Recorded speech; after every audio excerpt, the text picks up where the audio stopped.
Hello, we're back with another NXT UK review from a different space. Wow!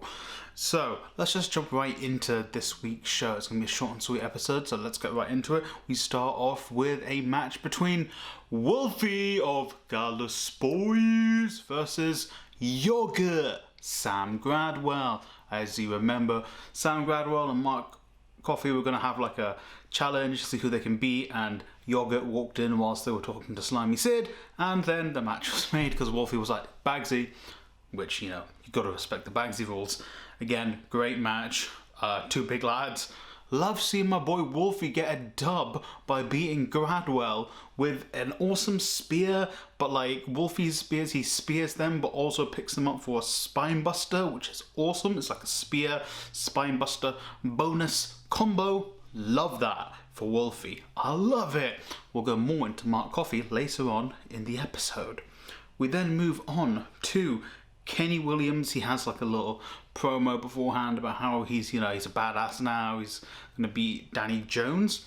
And he does as much. He beats him with his finisher, Bad Luck. I'm going to see where they're going to take Kenny Williams here. I guess he could be an opponent for Tyler Bate for the Heritage Cup if Tyler's going to be holding that for a long time. Make that almost like a mid-card title. I think he would be a good opponent down the line. Like, probably not win it. I don't really see them going back and forth with the cup, but kind of him being a long-standing rivalry for Tyler. Maybe get, well, I would say tag matches, but Kenny Williams kind of screwed over his last tag partner. But I digress. I'd love to see him face Tyler for the Heritage Cup.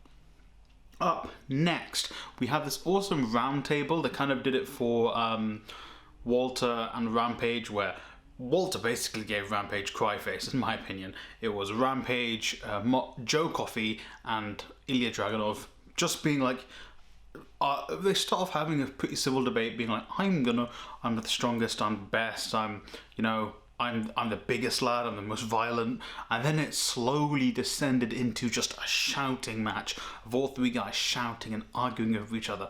I'm pretty sure that's going to be the main event of next week's episode, which will be an awesome, hard-hitting affair between the three of them. Personally, I think Ilya's going to come out on the other side. I just feel like he's been booked the strongest out of all of them. I don't think he's taken a loss in quite a while, and also the story, if you're going to take the belt off Walter at some point, which it kind of feels like they're doing because Walter is spending more and more time in the US, it seems. I think that is the way they're going to go about it, with Ilya winning that title. Maybe with the first show they can do with fans. We'll have to see.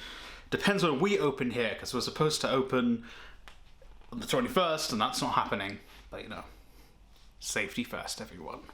Then we actually see Mark Coffey. He's backstage. He's like, he sees Shah Samuels and starts poking fun at him, kind of like prodding him on, trying to provoke him into getting a match. Which it just happens. Shah Samuels is very easy to coerce into a match, it seems. Shah is going to lose. It's going to be the back and forth with Wolfie and Mark Andrews, which is going to be really cool to see. I'd love to see that. It's a good way to occupy a good tag team when you've not got too many tag teams and your tag title scene is kind of like in a story at the moment, which I quite like. Up next, we have Supernova Sessions with Noam Dar and Jordan Devlin. One of the few Supernova Sessions where Noam Dar isn't a dick to the person he's interviewing, because they're both heels. You know, they're talking, they're going back and forth like, I know what it's like to have your cruiserweight title stolen from you.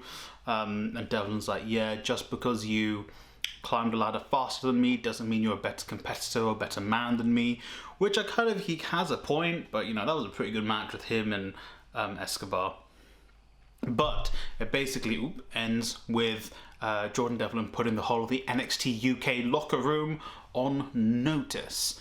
I think he will be, he might win the Heritage Cup. I'd love to see him go with Walter in the program, but I don't know what they're going to do there. It depends what they're doing with Walter. But I mean, if Ilya picks up, it'd be great for him to face Ilya at some point, but we'll have to see. Up next, we have a pretty interesting backstage kind of interview where they're interviewing Mastiff, and then like Tyler Bate and Jack Star's in the background training, and they go over and see what they're up to, and Tyler's just like to Jack Star, yeah man, you've been really impressing me recently, I'd love to give you a shot at the Heritage Cup, and Jack Star's like, yeah, I'm not ready for that, lad. And then Tyler's like, oh, okay, well, the offer's there if you ever want it. And Tyler goes off, and then Massive's like, what? He starts giving Jack Star shit, which understandably so. Like, dude, you got essentially a title shot, and you're like, oh, I'm not ready for it. It's like, you take that. Like, it's like the confidence, which I kind of agree from a storytelling perspective, where it's like, okay, yeah, I'll do it. He'll lose, but then he'll take that in his stride and continue building. Because right now he's kind of just losing wrestler, or wrestler that's just kind of there. But whatever. I'm sure they're going to tell a long-term story with Jack Stars. Up next, we have notes I can barely read. No, I've got them. It's Nathan Frazer versus Rohit Raja. As always, Nathan Frazer puts on a great showing. Rohit Raja, pretty good as well. I liked his match with Tio Man, although he got smashed by Tio Man. Speaking of whom, after Nathan Frazer beats Rohit Raja with a frog splash, you kind of get a tease that his big feud is going to be with Tio Man, which is interesting because last week they did some interesting stuff with Ashton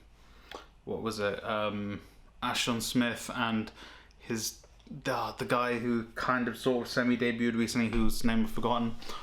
They were kind of teasing that, but I don't know, maybe they've moved on to this.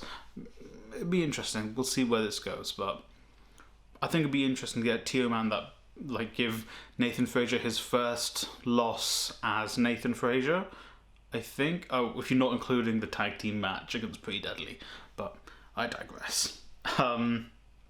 Then you got Devlin is walking backstage to his locker room. He walks in and a kid is there, and not as in a kid, as in a kid, and he's just like chilling out. It's like, yo, and he's getting a coffee, and Devlin's like, get out of here, and he's like, a kid's like, make me, and then Devlin just goes to get Slimy Sid, but we never see him get Sid and Sid come in, and I don't know, I guess it's a good first program for Jordan Devlin back in UK proper.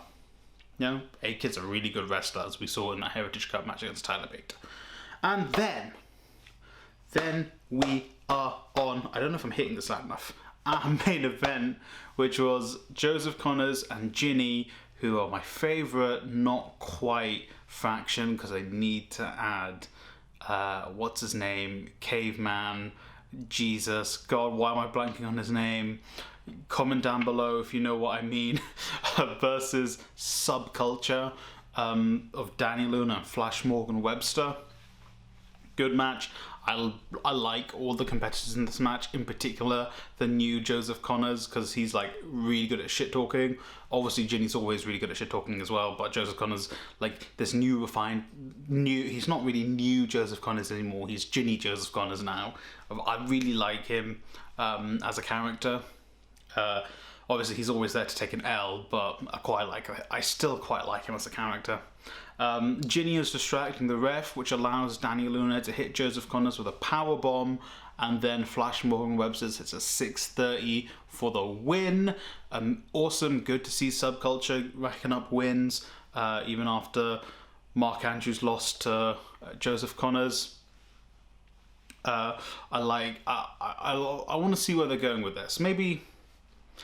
Yeah, it'll be interesting where they go with Subculture after this feud, obviously, as they're a faction, but they're only a 3-person faction, and one of them is a women's superstar, so let me know down below where you think Subculture are going to go after this initial feud with Ginny and Joseph Connors. I'd love to know. Maybe tag titles for 2 of them, and then Danny Luna chasing the women's title. I don't really see her going after at the moment, I don't see her beating Meiko Satomura, so we'll have to see. I didn't see Meiko, but makes sense. She had a massive match last week, and they actually did a massive celebration after the match, so that makes sense. So, thank you for watching. Let me know what you thought of this week's episode of NXT UK, the best hour of WWE programming. Actually, SmackDown's really good now because of Roman Reigns. But let me know what you thought of this episode of NXT UK.